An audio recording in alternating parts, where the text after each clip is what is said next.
صحابہ کرام اللہ کے پیغام کو لے کر میدانوں میں چلے ہیں، کوئی طاقت ان کو روک نہیں سکی، ان کی تعداد کم، لوگ سمجھتے تھے یہ صلح کرنے آ رہے ہیں، ارے اتنی تھوڑی سی تعداد، کہ تعداد کو مت دیکھو، ہمارے ساتھ اللہ کی مدد ہے اور اللہ کی مدد کے مقابلے میں تمہاری یہ طاقتیں ہیچ ہیں۔ تو صحابہ کرام میدانوں میں اترتے تھے فوجوں کو لے کر نہیں، میدانوں میں اترتے تھے اللہ کی مدد کو ساتھ لے کر۔ 313 نہتے صحابہ کو میدان بدر میں 1000 کی فوج مسلح، اور جو اس یقین کے ساتھ آئے تھے اسلام کی اینٹ سے اینٹ بجا دیں گے، ان کو شکست دے، اور حضور نے اشارہ کیا تھا کہ یہ فلاں یہاں قتل ہوگا، فلاں یہاں قتل ہوگا، یہ اسلام کے خلاف آ رہے ہیں، یہ اللہ کے خلاف آ رہے ہیں، میں نے 13 سال ان کو دعوت دی، اس نے انہوں نے مجھے نکالا، میرے صحابہ کو نکالا۔ جب جنگ ختم ہوئی تو جہاں حضور نے فرمایا تھا ایک شتر کے برابر بھی جگہ کا فرق نہیں تھا، 70 قتل ہوئے اور 70 قید ہو گئے، کیونکہ ابو سفیان کا قافلہ مکے سے چلا تھا۔ تو صحابہ سے کہا چلو بھائی کتنے ہیں؟ 313، چلو یا رسول اللہ کوئی تلواریں لے لیں، کوئی سواریاں لے لیں، کہیں مسجد سے چلو،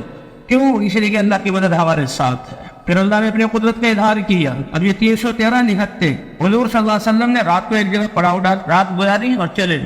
تو حضور آگے چلے گئے، ابو سفیان جو کافروں کا سردار تھا جس کو لینا تھا وہ پیچھے، تو ابو سفیان کہنے لگا اوہو یہ اونٹوں کے پاؤں کے نشان، اس نے دیکھا یہ تو کوئی قافلہ ٹھہرا، سمجھ گیا، اور اس نے پھر کیا کیا، وہاں مہنگی تھی اونٹ کی، اس کو توڑا، اس کے اندر جو کھجور کی گٹھلی تھی، اتنا سمجھدار کہ اللہ کی قسم یہ تو مدینے کی کھجور کی گٹھلی ہے، مدینے والے ہمارے لیے آ گئے، اور اس نے فوراً اپنا راستہ بدلا، اور ایک آدمی کو تیز سوار کو بہت سارا انعام دے گا، اب مدینے مکے پہنچ جاؤ اور مکے والے سے کو بچاؤ اپنے قافلے کو اور آ جاؤ مسلمانوں کو مٹانے کے لیے۔ تو ایک شور مجھے 1000 نوجوان مسلح ہو کر آ گئے، ابو سفیان ان کے ساتھ ہے، عتبہ ان کے ساتھ ہے، شیبہ ان کے ساتھ ہے، ابی بن خلف ان کے ساتھ ہے۔ بدر کے قریب پہنچا تو فرشتے اترتے ہوئے نظر آئے، شیطان کی تو ہوا نکلی، پیچھے بھاگنے لگا کہ تم کہاں جا رہے ہو، ہمیں یہاں لا کر پھنسایا، میں دیکھ رہا ہوں مسلمانوں کے لیے تو آسمانوں سے فرشتے اتر رہے ہیں، اور اللہ فرماتے ہیں فرشتے اطمینان کے لیے اتارے تھے، فرشتے کی تو ایک چیخ ان کے کلیجوں کو پھاڑ دیتی۔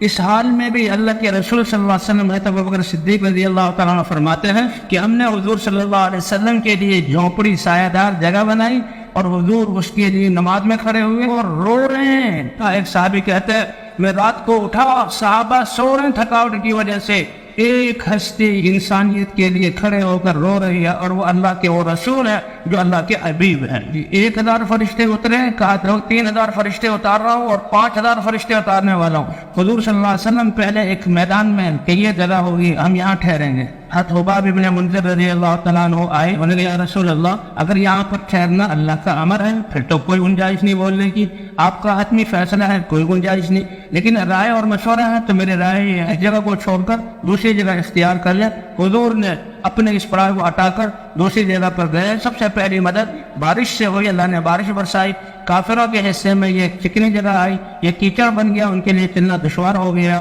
اور مسلمانوں کے لیے بارش رحمت بنی کہ وہ جم گئی اور مجھے مسلمانوں کے لیے اچھی جگہ بن گئی، اور دونوں کا مقابلہ ہوا اور چند ساتوں میں اللہ نے فتح عطا فرما دی۔ بدر والوں کے فضائل قرآن پاک میں جو ہیں یہ تاریخی انسانی تاریخ کا ایک عجیب واقعہ ہے۔ 313 3 گنا، اور یہ نہتے اور جیتے 70 کو قتل کیا، 70 کو قید کیا اور مدینے میں لے کر آئے، قرآن مچ گیا پورے عالم میں۔ اور بدر والوں کے جو فضائل حضرات صحابہ کرام کہتے تھے چھوڑو اس کو، یہ بدری ہے، اللہ نے اس کا سب کچھ معاف کر دیا ہے۔